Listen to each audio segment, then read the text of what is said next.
Sakit kaayong paminahon o ginawong gyud sa Ginoo.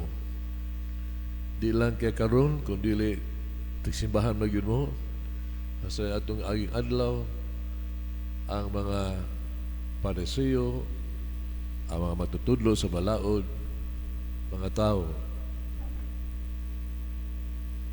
Gingnaw niya sa mag-ingon mga tigpakaroon ingnon kamo. Tigpakaroon ingnon.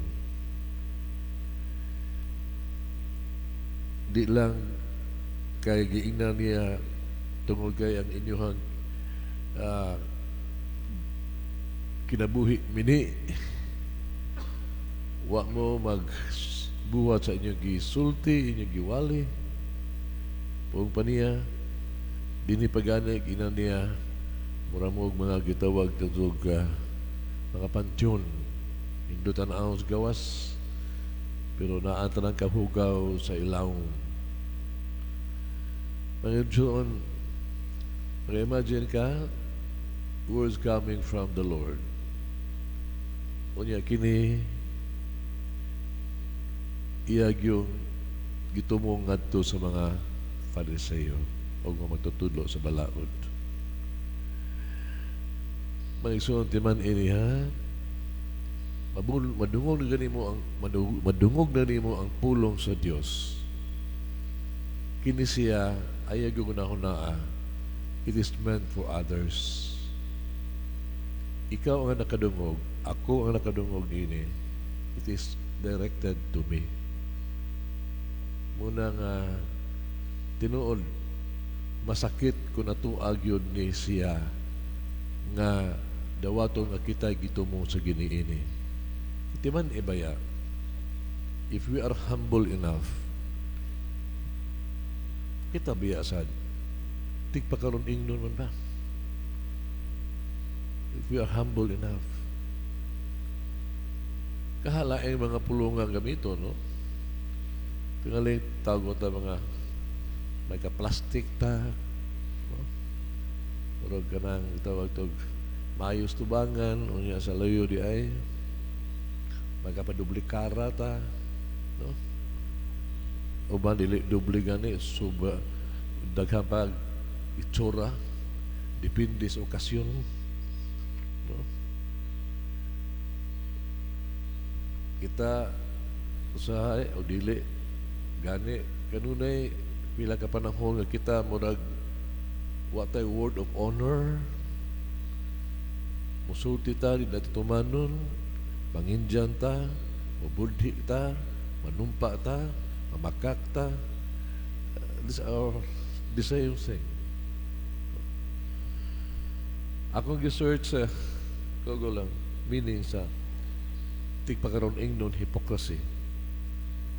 So there are 90 times 90 synonyms sa ito pa mga traits ba nato ba nga magpakita ang kahawang yun sa what is true and how we live our life.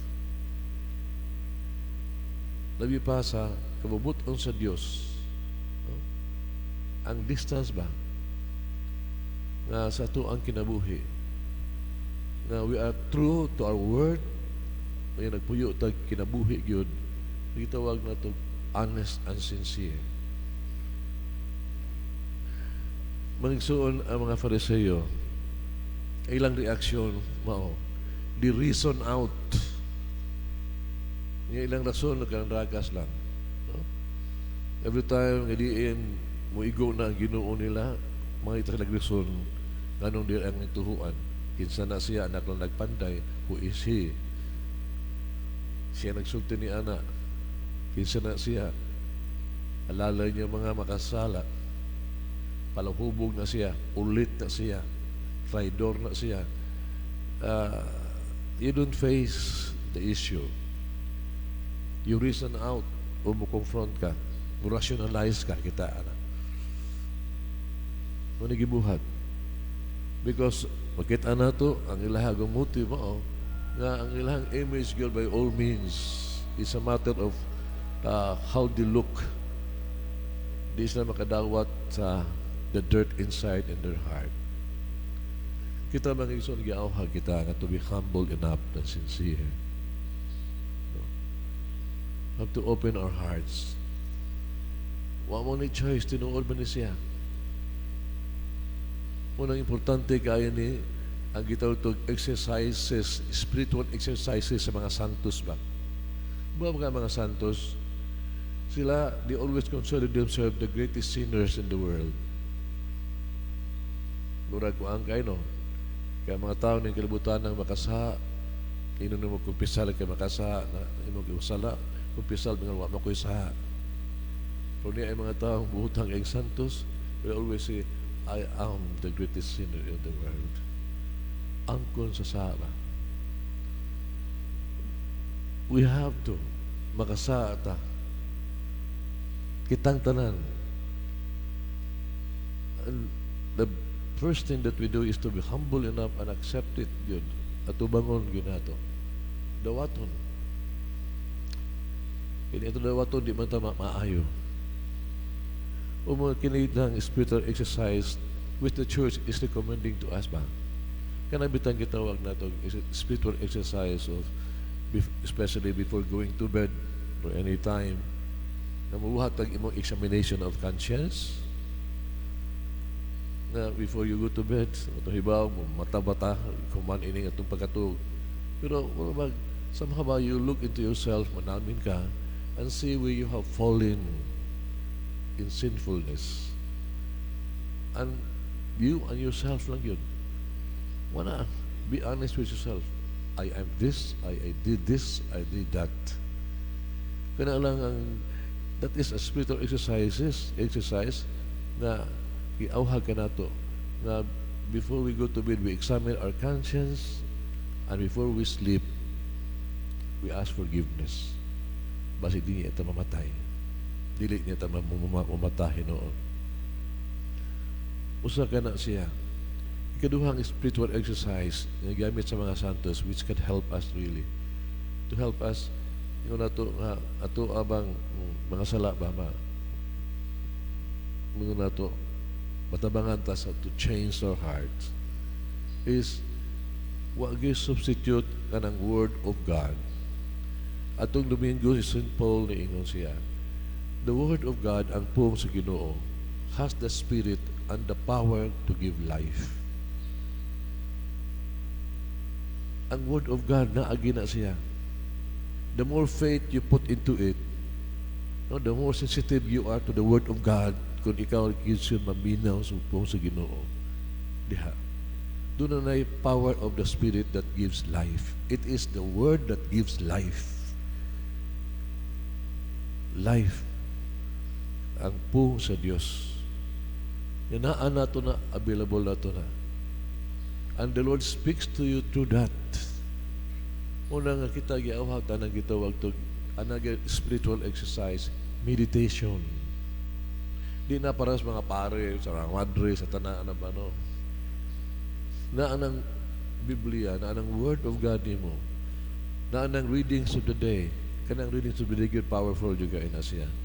Just read and meditate, and the Spirit of the Lord will really siya makaunang wali nimo, siya makaunang sulti nimo just what you need in life. And somehow, little by little, ang ato ang kinabuhi, we will find life.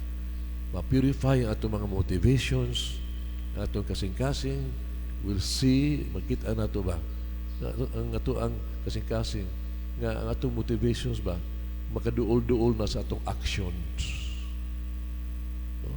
Ma-purify na ba atong actions, atong mga motivations ba? Din ang greed, dili naman na, kundi na for the glory of God, for sincere love of neighbor. Examine your conscience, kay kuyaw kay ang atong kasing-kasing.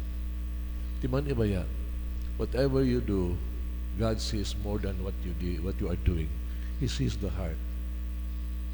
Ug anak ka palangini diha kaniya.